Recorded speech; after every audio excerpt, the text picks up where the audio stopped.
자, 안녕하세요. 자, 오늘은 민법 기출 지문 OX 저당권 할 차례입니다. 자, 파란 책 62페이지 보시기 바랍니다. 저당권에 관해서 조문이 쫙 나와 있는데 이 조문은 정확하게 한번 읽어보시고 바로 지문으로 들어가겠습니다. 자, 63페이지 한번 보시죠. 자, 1번 타이틀이 저당권의 성립입니다. 자, 1번에 저당권 설정은 처분 행위이므로 처분의 권리를 가진 자만이 저당권을 설정할 수 있다. 자, 물권을 설정하는 것은 물권 행위로서 처분 행위가 맞아요. 그래서 이게 땅 주인의 입장에서 채권자 갑에게 저당권을 설정을 해준단 말이야. 저당권 설정. 지난번에 말씀드린 대로 물권을 이전 양도 설정 포기, 이걸 물권 행위로서 처분 행위라 합니다. 그러면 처분 행위는 처분권을 가지고 해야 됩니다. 처분권 가지고. 그러면 처분권이 있는 자는 대표적으로 소유자입니다. 소유자. 그래서 이 땅 주인 을다씨가 갑에게 저당권을 설정함으로써 처분할 수 있다, 이런 이야기입니다. 자, 소유자이면은 처분권이 있기 때문에 처분 행위로서 저당권을 설정해 줄 수 있는데, 문제는 소유자라도 파산이 되거나 압류가 돼 버리면, 그죠? 처분권이 없어져 버립니다. 자, 소유권자라도 파산이 되거나 압류가 되면은 처분권이 없어진다. 그때는 저당권을 설정할 수 없습니다. 그래서 원칙적으로 소유자는 처분권이 있기 때문에 처분 행위로서 저당권을 갑 앞으로 설정해 줄 수 있지만, 이 소유물이 압류되거나 소유자가 파산이 되면은 처분권이 사라지기 때문에 저당권도 설정할 수 없다, 이 말입니다. 그래서 1번은 맞네요. 저당권 설정, 물권의 설정은 처분 행위이므로 처분의 권리를 가진 자만이 설정할 수 있다. 맞고, 이번에 채무자 이외의 제3자도 설정자가 될 수 있다. 자, 만약에 채무자 을이 토지를 소유한다면 채무자가 설정자가 됩니다. 그런데 여기를 딱 보시면 채무자하고 설정자가 달라요. 자, 채무자는 을인데 설정자는 을다씨입니다. 돈은 을이 빌리고 을다씨가 자기 토지에 저당권을 설정해 줬습니다. 그래서 채무자 아닌 설정자를 물상보정인, 이렇게 부릅니다. 그 특정 물건으로 보정을 쓴 사람이다. 물상보정인, 이렇게. 그래서 제3자도 설정자가 될 수 있다. 이때 제3자를 물상보정이라 합니다. 맞네요. 자, 3번에 3자 합의가 있고 채권이 실질적으로 제3자에게 귀속되어 있다고 볼 수 있는 사정이 있다면 제3자 명의의 저당권 등기도 유효하다. 자, 이게 무슨 말이냐? 채권자와 저당권자는 일치하는 것이 대원칙입니다. 채권자 갑의 명의로 저당권 등기를 한다. 채무자와 설정자는 다를 수 있지만 채권자와 저당권자는 일치하는 것이 대원칙이다. 그러나 예외적으로 채권자는 갑인데 저당권 등기는 갑 다시 앞으로 할 수도 있다. 극히 예외적으로. 즉 제3자 명의로 저당권 등기를 할 수도 있다, 이 말입니다. 자, 이렇게 하려면은 채권자, 채무자, 제3자 사이에 합의가 있고 갑의 채권이 실질적으로 갑 다시에게 귀속되었다는 사정이 있고, 그러면 갑 다시 제3자 앞으로 저당권 등기를 예외적으로 할 수 있다.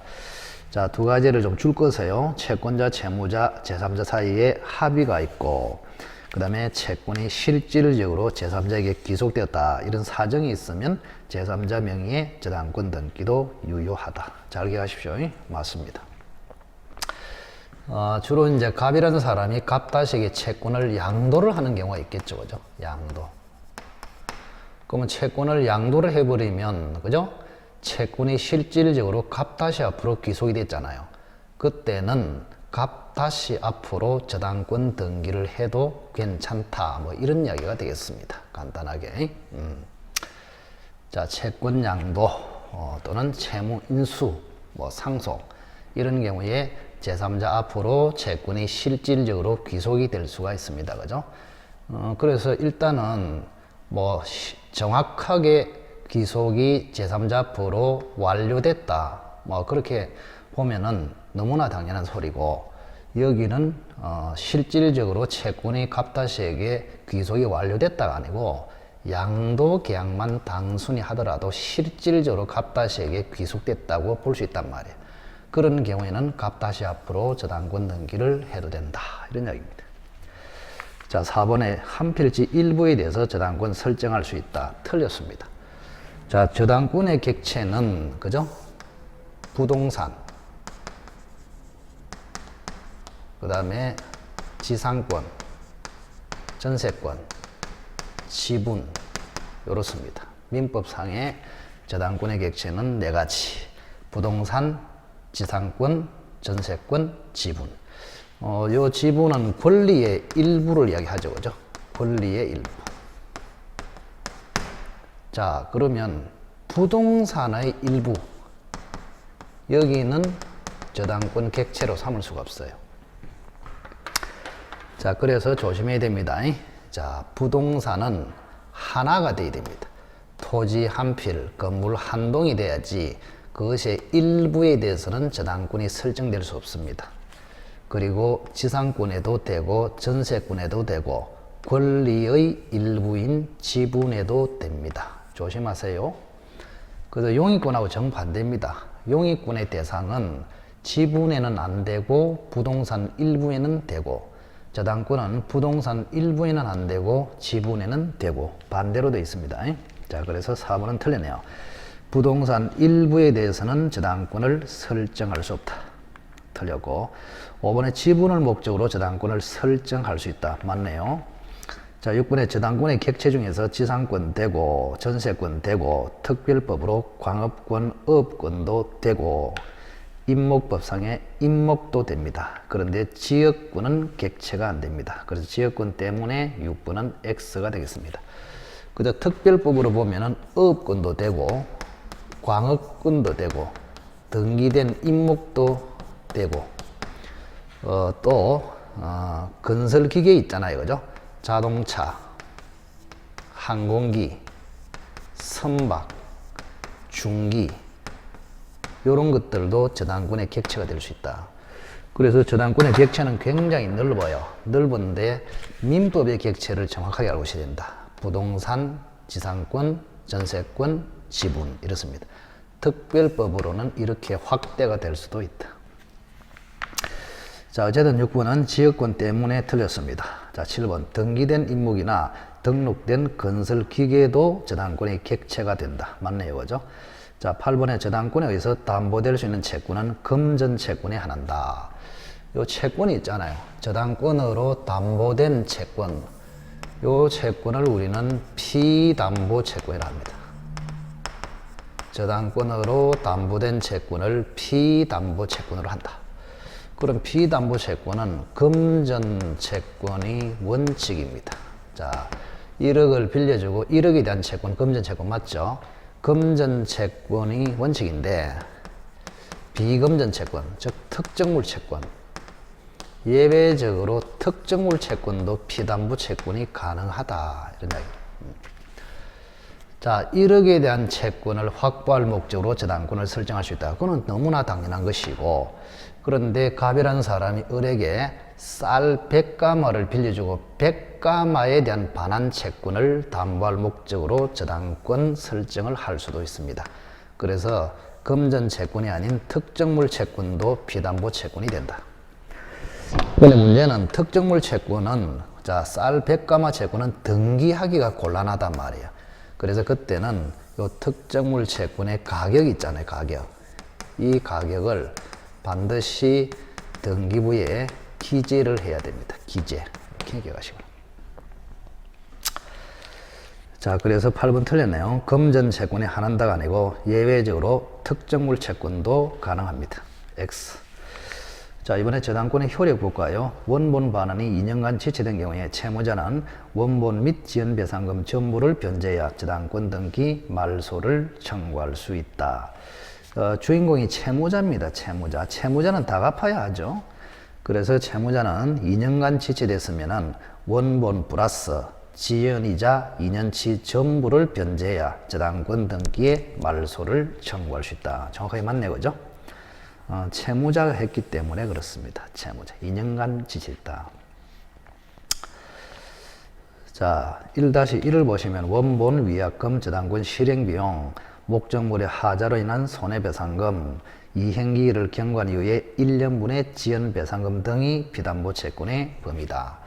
자, 피담보 채권의 범위 360조에 나와 있습니다. 그래서 우선 변제를 받을 수 있는 범위, 피담보 채권의 범위, 그죠? 담보되는 범위 같은 말입니다. 360조. 자, 거기에 딱 보시면 이렇게 명시가 되어 있습니다. 원본, 그 다음에 이자, 그 다음에 위약금, 그 다음에 지연이자. 지연이자는 지연배상, 일종의 손해배상입니다. 그 다음에 저당권 실행비용. 실행비용은 주로 경매비용을 이야기하죠. 자, 그래서 1억을 빌려줬으면 1억 자체가 원본이고, 그 다음에 연 오픈 이자를 약정했으면은 그 이자, 그 다음에 계약에 위반했을 때 얼마를 내라, 위약금, 변제기를 지나버리면 손해배상으로서 지연이자가 가산됩니다. 그 다음에 경매비용, 이 5가지를 기억하시기 바랍니다. 자, 그래서 저당권자가 경매를 넣어서 낙찰대금에서 이 5가지를 우선 변제를 받는다.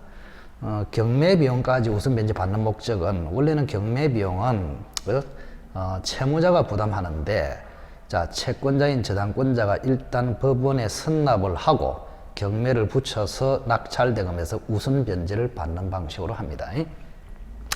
자, 원본, 정상이자, 위약금, 지연이자, 실행비용 이렇습니다. 자, 근데 주의할 점은, 자, 정상이자는 무제한 담보가 됩니다. 그런데 지연이자는 무제한 담보되면은 후순위 권리자, 후순위 저당권자가 침해를 받습니다. 만약에 변제기로부터 10년 후에 경매를 넣었다. 그럼 10년치 지연이자까지 받아가 버리면 후순위 저당권자가 막대한 피해를 본단 말이에요. 그래서 지연이자는 1년분에 한해서만 우선 변제를 받아갈 수 있다. 이런 이야기입니다. 자, 그 다음에 원본은 당연히 등기가 되어 있고, 이자와 위약금은 등기를 해야 우선 변제를 받을 수 있습니다. 등기해야. 그러나 실행비용과 지연이자는 등기할 필요가 없죠. 등기할 필요도 없고 등기할 수도 없습니다. 이렇게 간단하게. 자, 그러면 1-1을 다시 볼까요? 원본 위약금 실행비용 저당물의 하자로 인한 손해배상금, 요게 틀렸네요. 저당물의 하자로 인한 손해배상금, 요거는 피담보 채권에 안 들어갑니다. 그래서 저당물의 하자로 인한 손해배상금, 저당물의 하자로 인한 손해배상. 저당권은 점유를 하지 않기 때문에 저당물의 하자로 인한 손해배상금 이런 거는 당연히 우선 변제에 안 들어갑니다. 저당물 보존 비용, 저당 목적물의 하자로 인한 손해배상금 이런 거는 우선 변제 범위에 들어가지 않습니다. 자, 이번에 설정 전에 목적 부동산에 부합된 물건에는 저당권 효력이 미치지 않는다. 자, 저당권에 효력이 미치는 범위, 목적물. 효력이 미치는, 그죠? 목적물. 목적물의 범위. 자, 그거에 대해서 한번 봅시다. 목적물의 범위. 첫째, 원물. 원물의 저당권을 설정하면 당연히 부합물에도 미치고 종물에도 미칩니다. 자, 과실에는 미치느냐? 자, 과실에는 원칙은 안 미칩니다. 예외적으로 미칩니다. 저당 목적물을 압류했을 때 압류된 목적물로부터 태어난 과실, 거기에만 미칩니다. 이렇게 간단하게. 부합물이라는 것은 산의 저당권을 잡으면 산에 심어져 있는 나무에도 저당권의 효력이 당연히 미친다. 이런 이야기고. 그 다음에 횟집의 저당권을 잡아버리면 수족관에도 당연히 미친다. 주유소의 저당권을 잡아버리면 주유기에도 미친다. 이런 이야기입니다. 그래서 저당권의 효력은 원물의 저당권을 설정하면은 부합물과 종물에 미친다. 그리고 압류된 목적 부동산으로부터 발생한 과실에도 미친다. 이렇게. 그리고 주의할 것은 저당권 설정 전이냐 설정 후냐 따지지 않습니다. 그 다음 부동산의 경우에 등기를 했냐 안 했냐 이것도 따지지 않습니다. 이런 관계를 조금 조심을 하시면 되겠습니다. 자, 그래서 이번에 설정 전에 부합된 물건에도 당연히 미친다. 이래 맞죠. 2번은 X. 자, 3번에 저당권의 목적인 건물에 정축이 되어 독립적인 효용이 없는 부분에 저당권의 효력이 미치지 않는다. 정축이 됐다 이 말이에요. 정축. 정축이 된 부분도 아무 소리 없으면 부합물에 들어갑니다. 부합물. 그죠? 정축. 그래서 기존의 건물에다가 저당권을 잡아버리면 정축된 부분에도 저당권의 효력이 미친다. 왜? 정축된 부분은 아무 소리 없으면 기존 건물에 부합해서 하나가 되는 것이 원칙이기 때문에 그렇습니다. 물론 독립성을 가지면 부합이 되지 않고 따라서 저당권의 효력이 미치지 않습니다. 자, 그런데 3번. 자, 정축되어 독립적인 효용이 없다 이래 돼 있잖아요. 그러면 정축 부분이 독립성이 없기 때문에 당연히 기존 건물에 부합이 됩니다. 따라서 부합이 되기 때문에 기존 건물의 저당권의 효력이 당연히 미친다. 3번은 틀렸네요. 자, 4번에 토지 저당권의 효력은 제3자가 무단으로 경작한 농작물에 미친다. 자, 농작물은 절대 토지에 부합하지 않습니다. 뭐 부합물이냐 아니냐 그런 이야기죠. 그죠? 뭐 여기는 별로 어렵지는 않습니다. 간단하게. 자, 여기 예를 들어서 토지를 가지고 있단 말이에요. 토지. 갑이 토지를 가지고 있습니다. 자, 여기에 나무가 있어요. 나무. 그 다음에 여기 농작물이 있어요. 이렇게. 그런데 A라는 사람이 돈을 빌려주고 갑의 토지에다가 저당권을 잡았다 이 말입니다. 그러면 토지 저당권의 효력은 부합물에 미치잖아요. 자, 나무는 수목은 특별한 사유가 없으면 토지에 부합합니다. 그래서 당연히 저당권의 효력이 미칩니다. 근데 농작물은 성숙이 되기만 하면은 부합이 절대 안 되고 독립이 되기 때문에 저당권의 효력이 미치지 않습니다. 이렇게. 자, 그래서 4번에 토지 저당권의 효력은 제3자가 무단으로 경작한 수확기의 농작물에 미친다. 틀렸습니다. 뭐 제3자가 무단으로 경작했든지 적법하게 경작했든지 상관없이 농작물은 성숙만 되면은 무조건 토지에서 벗어나 독립이 되기 때문에 토지 저당권의 효력은 농작물에는 미치지 않습니다. 그래서 4번 틀렸네요. 자, 오늘 명인 방법을 갖춘 수목에도 저당권의 효력이 미친다. 자, 이거는 좀 중요한데, 자, 수목은 부합되는 게 원칙이라 그랬습니다. 토지에 부합이 되기 때문에 토지 저당권의 효력이 미쳐요. 그런데 이 수목도 부합이 되지 않고 토지와는 독립이 되어버리면 저당권의 효력이 안 미쳐요. 그러면 독립이 되는 방법은 두 가지가 있다. 하나는 공시방법을 취하면 됩니다. 공시방법. 하나는 정당한 권언을 취득해서 나무를 심으면 됩니다. 정당한 권언. 공시방법은 두 가지가 있죠. 수목의 공시방법은 하나는 수목의 집단에 대해서 등기할 수 있고 또 관습법상에 명인방법이 있다 이 말입니다. 새끼줄 쳐가지고 갑이 소유자다 이런 식으로. 그죠?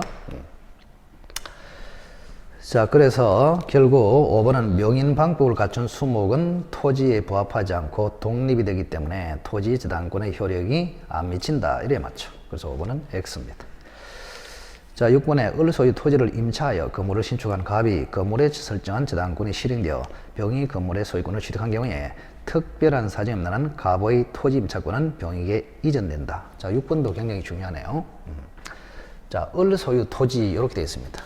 을이 지금 토지를 소유하고 있습니다. 땅 주인이다 이 말이죠. 그죠? 을이 땅 주인입니다. 근데 갑이라는 사람이 땅을 빌렸습니다. 임차인이야. 빌려가지고 갑이 건물을 지었습니다. 건물을 지었어. 이렇게. 근데 건물을 지어가지고, 그죠? 요 건물에 저당권을 설정했습니다. 즉, A 앞으로 저당권을 설정을 해줬다 이 말입니다. 자, 그림을 잘 봐야 됩니다. 자, 그러면 갑이 을로부터 토지를 빌려가지고 건물을 지어서 A 앞으로 저당권을 설정해줬다. 그러면 갑의 권리는 크게 두 가지가 있네요. 그죠?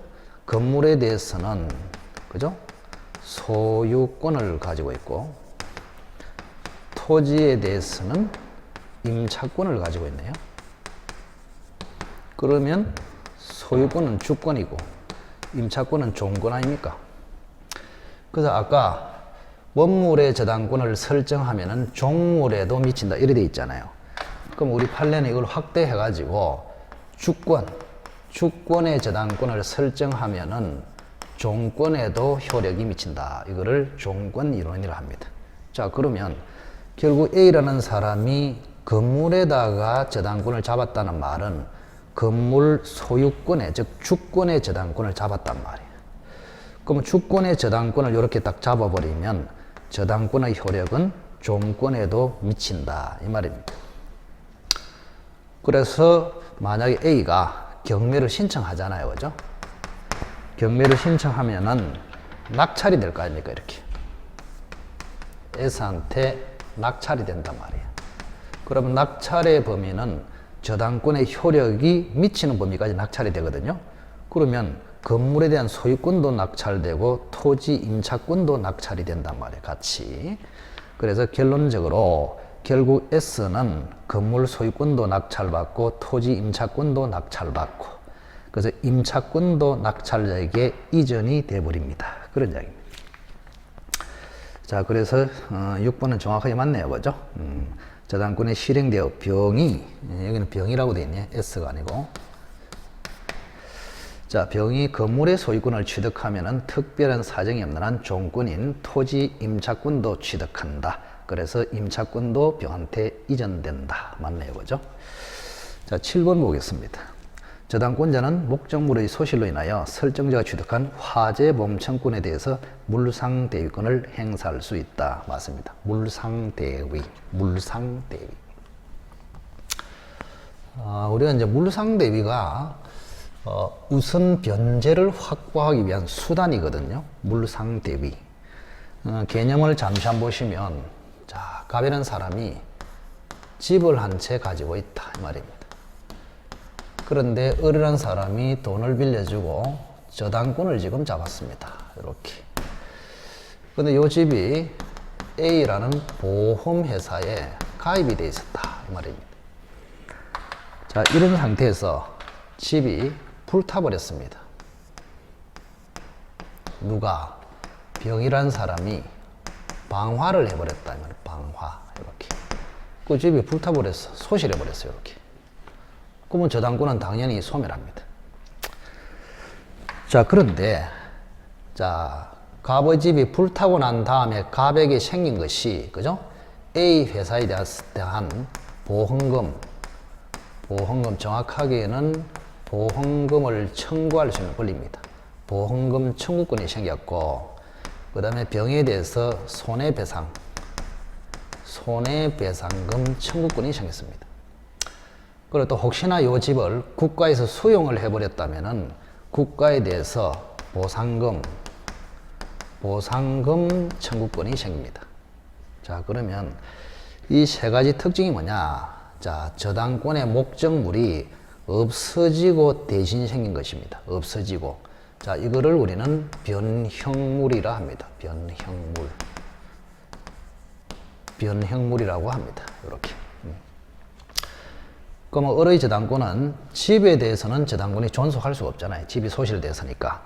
그래서 이때 신속하게 이 보험금이나 배상금이나 보상금을 갑에게 지급 전에 이게 중요합니다. 지급 전에 이 저당권자가 압류를 해버려요. 압류. 물론 제3자가 압류해도 됩니다. 압류를 해버리면 저당권이 요 집에서 변형물 위로 옮겨가서 존속합니다. 그거를 변형물 위로 대신해서 존속하는 효력, 이거를 물상대비라 합니다. 물상대비, 이렇게. 그러면 나중에 을은 여기에다가 경매를 붙여가지고 우선 변제를 받아갈 수 있다. 그런 이야기. 이걸 물상대비라 합니다. 자, 그래서 7번을 보시면 저당권자는 목적물의 소실로 인하여 설정자가 취득한 화재보험금 청구권, 대표적이죠. 이걸 가치적 변형, 권리이기 때문에 물리적인 것이 아니고 가치적 변형물이라 합니다. 가치적 변형물에 대하여 물상대위권을 행사할 수 있다. 맞습니다. 자, 8번에 설정자에게 대위할 물건이 인도된 후에, 즉 변형물이 설정자 갑에게 지급된 후에 압류하는 것은 물상대위가 안 됩니다. 인도된 후에 압류한 경우에도 물상대위권을 행사할 수 있다. X. 제일 중요한 것은 변형물이 설정자 갑에게 지급되기 전에, 인도되기 전에 이 변형물이 압류되어야 한다. 이거를 확실하게 기억을 하시고 있어야 됩니다. 8번은 틀렸네요. 자, 9번에 대위할 물건이 제3자에 의해서 압류된 경우. 자, 압류는 저당권자가 하는 것이 원칙이지만은 다른 사람이 압류해놔도 상관이 없어요. 또 압류 대신에 공탁을 해놔도 상관이 없습니다. 그래서 제3자에 의해서 압류된 경우에도 물상대위가 인정된다. 9번은 틀렸네요. 그죠? 자, 10번은 여기서 볼 필요가 없습니다. 자, 11번 한번 보실까요? 자, 최종 3개월분의 임금과 재해 보상금은 저당권에 의해서 담보된 채권보다 우선하여 변제된다. 자, 우리가 채권 중에서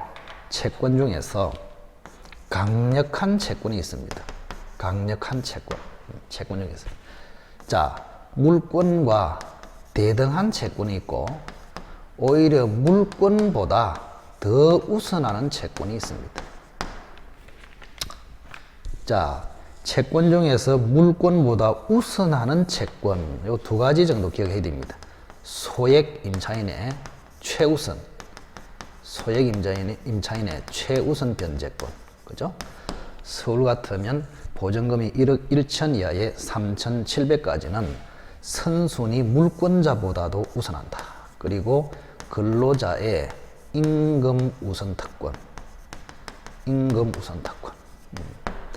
요 임금 우선 특권에는 최종 3년치 퇴직금, 최종 3개월치 임금, 재해보상금 이런 게 있습니다. 최종 3개월분의 임금, 재해보상금, 최종 3년분의 퇴직금 이런 거, 그런 거를 임금 우선 특권이라 해서 선순위 저당권자보다 우선합니다. 기억하십시오. 자, 그래서 11번에 최종 3개월분의 임금과 재해보상금은 임금 우선 특권으로서 저당권에 의해서 담보된 채권보다 우선하여 변제된다. 물권보다도 우선한다. 그런 뜻입니다. 자, 12번에 가압류 등기가 문제됐다. 우리가 가압류라는 게 많이 나와요. 요거는 조금 암기가 필요합니다. 민사집행법이라서 조금 어렵습니다. 자, 그래서 어떤 물건에, 그죠? 가압류가 돼 있고, 가압류 등기가 있고, 그 다음에 저당권 등기가 있고, 이렇습니다. 그러면 이런 경우에는 순위가 동일합니다. 꼭 기억하십시오. 가압류 등기가 먼저 돼 있고, 저당권 등기가 뒤에 돼 있으면 순위가 동일합니다. 그래서 평등하게 비례해서 배당을 받아요. 근데 저당권 등기가 먼저 있으면 무조건 저당권이 우선합니다. 기억하십시오. 그래서 가압류 등기가 저당권보다 먼저 있으면, 그죠? 이거는 우선하지 않고 서로 동일하게 취급해버린다. 꼭 기억하십시오. 자, 그래서 12번은 가압류 등기가 먼저 됐네요. 그때는 동순입니다. 따라서 저당권자는 가압류 채권자에 우선하는 것이 아니고 동순위로 변제받는다. 이래 맞죠? 12번은 X입니다. 저당권이 먼저면 저당권이 우선, 가압류가 먼저면 동순위. 꼭 기억하십시오. 자, 13번에 후순위 저당권의 실행으로 저당물이 매각되는 경우에 선순위 저당권은 소멸하지 않는 것이 원칙이다. 우리 집행법은 동시소멸의 원칙입니다. 100사람의 100명의 저당권자가 있을 때 1순위부터 100순위까지 어느 누가 경매 신청해도 100개 저당권이 동시에 소멸합니다. 동시에 소멸하고 순위에 따라서 배당을 받아갑니다. 그래서 13번은 X가 되겠습니다. 자, 14번에 저당권이 실행되는 경우에 저당권자에 우선하는 전세권자. 자, 우리가 전세권이 나왔는데, 자, 이것도 뭐 시험에 아주 잘 나오죠. 저당권하고 전세권의 관계.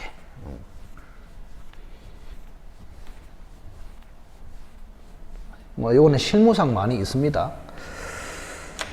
그래서 어렵게 생각하지 마시고, 만약에 갑이 집을 소유하고 있단 말이야. 그러면 갑의 집에 A라는 사람이 돈을 빌려주고 저당권을 딱 잡았습니다. 이렇게. 자, 그런데 만약에 이 집에 을이라는 사람이 전세권자로 이미 들어와 있어. 4월 1일 날. 그 다음 두 번째, 병이라는 사람이 저당권이 들어온 다음에 전세권자로 들어왔다. 6월 1일 날. 자, 그러면 을은 선순위 전세권, 요는 후순위 전세권이 됩니다. 저당권자에 비해서. 그러면 A가 경매를 만약에 신청하잖아요. 이 상태에서 경매를 신청해서 이 집이 낙찰이 될 거 아닙니까? 낙찰이 돼가 주인이 S로 바뀌어 버려요. 그러면 전세권은 어떻게 되겠냐? 결론적으로 후순위 전세권은 무조건 소멸합니다. 근데 선순위 전세권은 존속합니다. 존속. 따라서 S는 을의 전세권의 부담을 안고 소유권을 취득합니다. 이렇게. 자, 그래서 선순위 전세권은 존속하는데 다만 선순위 전세권자도 살기 싫어요. 배당 요구를 해버리면 전세권도 소멸합니다. 이렇게. 자, 그래서 14번 저당권이 실행되는 경우에 저당권자에 우선하는 전세권자, 즉 선순위 전세권자가 배당 요구를 해버리면 전세권도 소멸한다. 이래 맞잖아요. 14번은 X입니다. 자, 15번에 어떤 건물에 대하여 갑이 1순위 저당권, 을이 2순위 저당권을 가지고 있고 병이 유치권을 행사하고 있다. 갑이 경매 신청을 하여 정이 경락받아 새 소유자가 된 경우에 병은 정에게 건물 반환을 거부할 수 있다. 이것도 써보면 돼요. 간단합니다. 자, 어떤 건물에 대하여 어떤 건물. 자, A가 소유하고 있습니다. 자, 그런데 이 건물에 대해서 갑이라는 사람이 건저당권을 먼저 취득했습니다. 그 다음에 을이라는 사람이 2순위로 역시 건저당권을 취득했습니다. 이렇게. 근데 병이라는 사람이 유치권을 행사하고 있다. 이 말입니다. 유치권. 병이 지금 집을 점유하고 있습니다. 이렇게. 그럼 갑이 경매를 신청했네요. 갑이 경매를 신청해가지고 이 집이 낙찰이 돼버렸습니다. 낙찰. 누구에게 낙찰이 됐냐? 정이라는 사람이 낙찰을 받았네요. 이렇게 됩니다. 그 별거 아닙니다. 자, 그래서 이 경우에 낙찰이 되면은 모든 저당권은 소멸합니다. 이렇게. 순위에 따라서 배당을 받아가요. 근데 유치권은 어떻게 되느냐? 유치권은 이거는 가장 무서운 권리입니다. 어느 누구에게도 주장할 수 있습니다. 자기 돈 받을 때까지. 그죠? 유치권자가 이 건물을 지었단 말이에요. 그럼 공사대금 채권을 받을 때까지 A의 건물을 유치할 수 있잖아요. 그죠? 그러면 이 유치권으로서 경락인한테도 대항할 수 있습니다. 그래서 A로부터 공사대금 받기 전까지는 경락인에게도 집을 넘겨주지 않아도 된다. 이 말입니다. 그래서 유치권자 병은 경락인 정에 대해서도 반환을 거부할 수 있다. 즉 유치권을 행사할 수 있다. 맞네요. 그죠? 자, 16번에 저당권의 효력은 특별한 사정이 없는 한 그 건물의 소유를 목적으로 하는 지상권에도 미친다. 건물 저당권의 효력 아까 봤는데 그죠? 자, 예를 들어서 갑이라는 사람이 토지를 가지고 있습니다. 간단해요. 을이라는 사람이 지상권을 취득했습니다. 빌렸어. 빌려 가지고 여기다가 건물을 지었다 말입니다. 그런데 이 건물에 A라는 사람이 돈을 빌려주고 저당권을 잡았습니다. 이렇게. 그럼 아까도 얘기했지만 을이라는 사람은 권리 두 개를 가지고 있네요. 건물에 대해서는 소유권, 땅에 대해서는 지상권. 건물 소유권은 주권 아닙니까? 그러면 땅에 대한 지상권은 종권 아닙니까? 그러면 주권의 저당권이 설정되면은 종권에도 효력이 미친다. 그래서 A가 나중에 집에 대해서 경매를 붙여버리면 낙찰자는 건물 소유권은 물론이고 지상권도 낙찰을 받아서 취득한다. 이렇게 됩니다. 그래서 16번은 정확하게 맞네요. 자, 17번. 자, 저당 부동산에 대한 압류가 있으면 압류 이전의 설정자 저당 부동산에 대한 차임 채권에도 효력이 미친다. 자, 이것도 잘 보시기 바랍니다. 자, 갑이라는 사람이 집을 지금 소유하고 있습니다. 근데 을이라는 사람이 돈을 빌려주고 저당권을 지금 잡았다. 이런 이야기입니다. 자, 그런데 갑이 요 집을 잠시 A한테 빌려줬어요. 임차인. 저당권이 설정된 채로 A에게 빌려줬어. 그러면 갑은 A에 대해서 월세를 받을 수 있는 채권이 있습니다. 차임 채권. 일종의 과실이단 말이에요. 그죠? 그러면 저당으로 잡혀 있는 목적물에서 생긴 과실에 이 과실에도 저당권의 효력이 미치겠느냐 그런 이야기입니다. 과실에도 저당권의 효력이 좀 전에 봤죠? 저당권의 효력은 원물, 부합물, 종물에 미친다. 근데 과실에는 미치느냐? 원칙은 안 미친다. 그러나 저당 목적물이 압류된 상태에서 태어난 과실에는 미친다. 이랬습니다. 자, 그러면 이 저당 목적물에서 생긴 과실에는 저당권의 효력이 안 미칩니다. 그런데 만약에 을이 경매를 신청해 버렸어요. 자, 경매를 신청하면은 이 집에 경매 개시 결정 등기가 됩니다. 그러면 경매 개시 결정 등기가 되는 순간 집이 압류가 돼 버려요. 압류. 그러면 압류가 된 후에 갑이 A한테 빌려줘 가지고 A에 대해서 차임 채권이 생겼단 말이에요. 이때는 효력이 미친다. 그런 이야기입니다. 그럼 효력이 미친다는 말은 그죠? 저당권의 효력이 미치는 범위까지 낙찰이 된다 이 말입니다. 그래서 결론적으로 그죠? 이 집이 압류되기 전에 차임 채권은 갑이 가지고 압류된 상태에서 생긴 차임 채권은 나중에 낙찰자가 가진다. 그런 이야기입니다. 결국에 자, 차임 채권은 법정 과실을 하죠. 사용료 채권이기 때문에 법정 과실. 자, 그래서 결국 과실의 저당권의 효력이 미치냐? 압류 전에 집에서 태어난 과실에는 안 미치고 압류 후에 태어난 과실에는 미친다. 미친다는 의미는 낙찰이 여기까지 된다. 낙찰자가 차임 채권까지 먹는다. 그런 뜻이 되겠습니다. 자, 그래서 17번은 틀렸네요. 자, 압류 후가 아니고 압류 전의 이래 돼 있잖아요. 압류 전의 차임 채권에는 저당권의 효력이 안 미치고 압류 후에 차임 채권에 미친다. 이래 맞습니다. 17번은 틀렸습니다. 자, 18번. 자, 법률상 특별한 규정이나 다른 약정이 없는 경우에 저당권의 효력이 미치는 여부. 자, 설정 전의 종물. 자, 종물과 부합물은 설정 전후를 불문한다 그랬죠? 그래서 설정 전의 종물, 설정 이후의 부합물 이런 것들에는 다 미칩니다. 그래서 1번은 설정 전의 종물, 설정 전의 종물. 2번은 설정 후의 부합물. 분리 반출되지 않았다. 뭐 분리 반출돼 버리면 이미 저당권의 효력에서 떠나버립니다. 그래서 분리 반출되지 않은 상태에서 종물, 부합물에 미치는데 이때 부합물과 종물은 설정 전에 들어왔냐 설정 후에 들어왔냐 따지지 않고 미칩니다. 자, 3번에 압류 이전에 발생한 과실, 차임채권이죠. 여기는 안 미친다 그랬잖아요. 조금 전에, 그죠? 자, 과실에는 압류, 저당 부동산이 압류된 상태에서 발생한 차임채권에는 미치고, 압류 이전에 발생한 차임채권에는 안 미친다. 그래서 3번이 X가 되겠습니다. 압류 전에 발생한 차임채권, 즉 과실에는 미치지 않습니다. 3번만 안 미칩니다.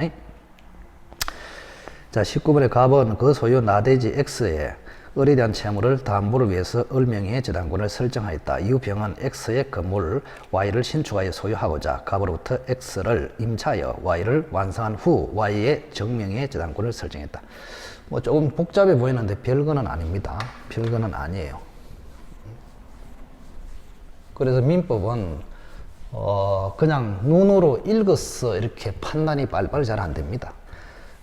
구조학이기 때문에, 분석학이고 구조학이기 때문에 머리에 구조적으로 이렇게 그림이 좀 연상이 돼야 됩니다. 자, 갑은 순서대로 써볼게요. 갑은 그 소유 나대지입니다. 나대지 X에 을 명의의 저당권을 설정했다.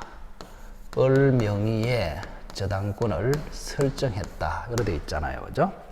그리고 이후 병은 X의 건물, 병은 X 토지의 건물 Y를 신축하여, 자, 여기에 건물을 신축했습니다. 병이 신축했다. 이렇게 되어 있네요. 그죠? 남이 신축했습니다. 자, 병은 건물 Y를 신축하여 소유하고자 갑으로부터 X를 임차하여, 즉 병이라는 사람은 임차했단 말이에요. 이 토지를 임차를 빌려가지고 건물을 지었다. 이런 이야기입니다. 지금.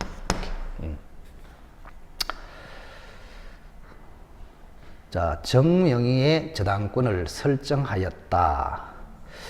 자, 그래서 일단은 갑은 토지의 을 명의의 저당권을 설정했고, 그 다음에 병이라는 사람은, 그죠? 갑으로부터 토지를 빌려가지고 건물을 지어서 건물에다가 정명의의 저당권을 설정했다. 이렇게. 정명의의 저당권을 설정을 했습니다. 한참 뒤에 했겠죠. 그죠? 이렇게. 구조가 이런 구조를 가지고 있습니다.